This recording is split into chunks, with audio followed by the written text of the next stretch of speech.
आज हम एक ऐसे खुफिया मिशन की परतें खोलने जा रहे हैं जिसका नाम था ऑपरेशन हॉर्नेट। जी हां, ये एक ऐसी कहानी है जो दशकों तक दुनिया की नजरों से छिपी रही। एक कहानी जिसमें भारत की खुफिया एजेंसी रॉ ने दुश्मन की धरती पर जाकर एक बहुत बड़े ऑपरेशन को अंजाम दिया था। तो चलिए कहानी की शुरुआत करते हैं सीधे एक्शन से। साल था 1987, महीना जून का, और जगह थी पाकिस्तान का लाहौर शहर। ये शख्स था अब्दुल खान।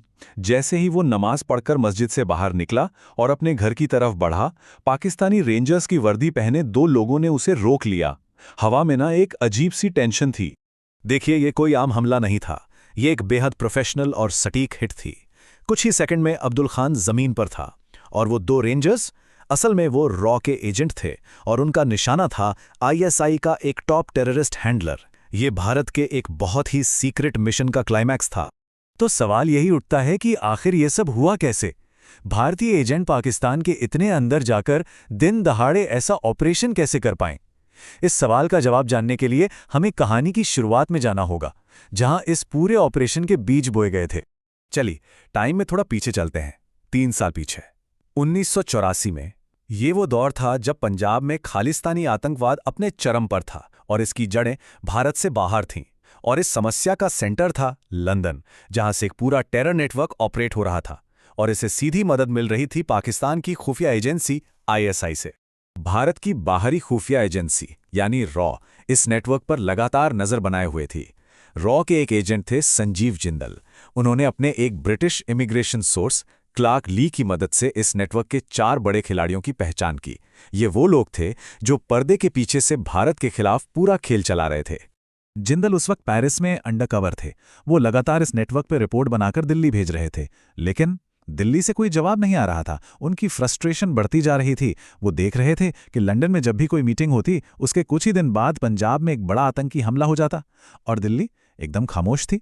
खैर, अब सीन शिफ्ट होता है दिल्ली के रॉ हेडक्वार्टर्स। एक सीनियर ऑफिसर अनुज भारद्वाज आखिरकार जिंदल की भेजी फाइलों को खंगाल रहे थे। रिपोर्ट्स पढ़ते ही उन्होंने सिर्फ एक आदेश दिया, एजेंट जिंदल को फौरन दिल्ली बुलाया जाए। और बस दिल्ली में एक बहुत ही अहम मीटिंग हुई। जिंदल ने साफ साफ कह दिया कि दांव पर क्या लगा है। उन्होंने बताया कि संदूक कितना बड़ा खतरा है और उसे आईएसआई चीफ खुद हैंडल कर रहा है।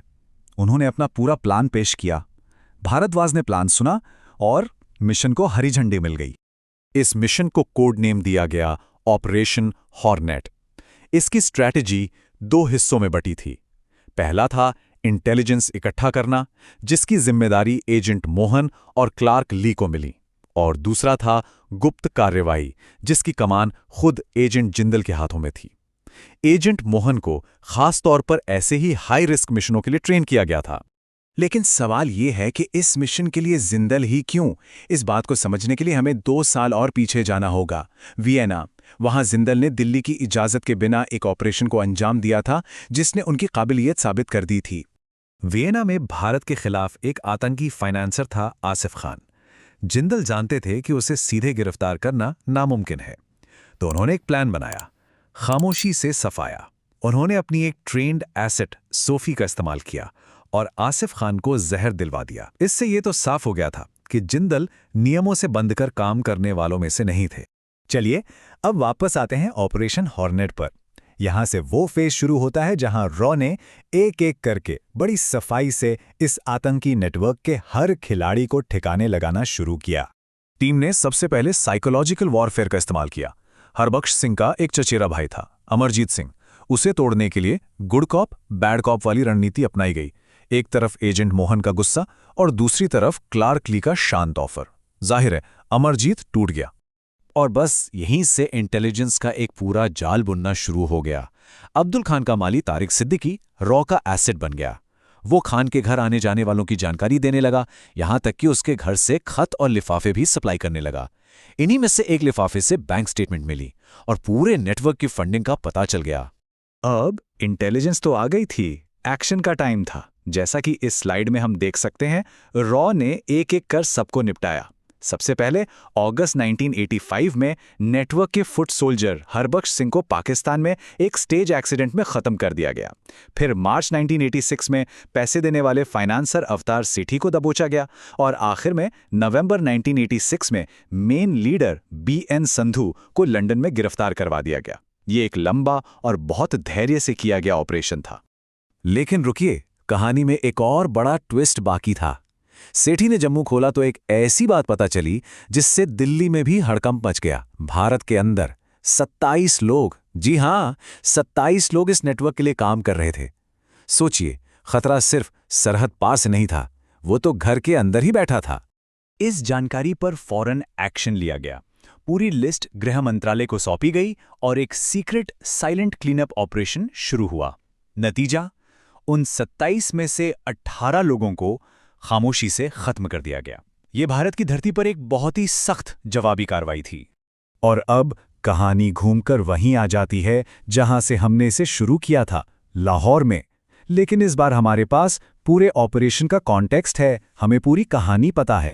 ये अब्दुल खान की जिंदगी की सबसे बड़ी और आखिरी गलती थी। उसका पूरा नेटवर्क तबाह हो चुका था। उसे लगा कि रॉ का मेन टारगेट तो संधू था, जो अब पकड़ा जा चुका है। उसे लगा कि खतरा टल गया है और इसी गलतफहमी में वो बेफिक्र होकर अपने घर लाहौर लौट आया। ये ऑपरेशन का आखिरी चरण था, हॉर्नेट का डंक। एक ऐसा संदेश जो सबके सामने दिन के उजाले में दिया जाना था। दुनिया के सामने तो लाहौर पुलिस ने इसे आपसी रंजिश का मामला बताकर फाइल बंद कर दी, लेकिन ISI हेडक्वार्टर्स के अंदर भूचाल आ चुका था। वो जानते थे कि सच क्या है। उन्हें पता था कि भारत की खुफिया एजेंसी उनके घर में घुसकर उनके एक टॉप ऑपरेटिव को मारकर चली गई है। तो आखिर में यह समझना जरूरी है कि ऑपरेशन हॉर्नेट सिर्फ एक आदमी को मारने का मिशन नहीं था, ये एक मैसेज था, एक साफ और सीधा जवाब था उस आतंक को जिसे पड़ोसी देश बढ़ावा दे रहा था। ये भारत की पहुंच, उसकी क्षमता और एक्शन लेने की इच्छा शक्ति का एक खुला प्रदर्शन था। तो ये हमें इस सवाल पर सोचने के लिए मजबूर करता है कि देशों के बीच जो ये खामोश जंग परछाइयों में लड़ी जाती है, उसकी हकीकत क्या है और उसका असर कितना गहरा होता है।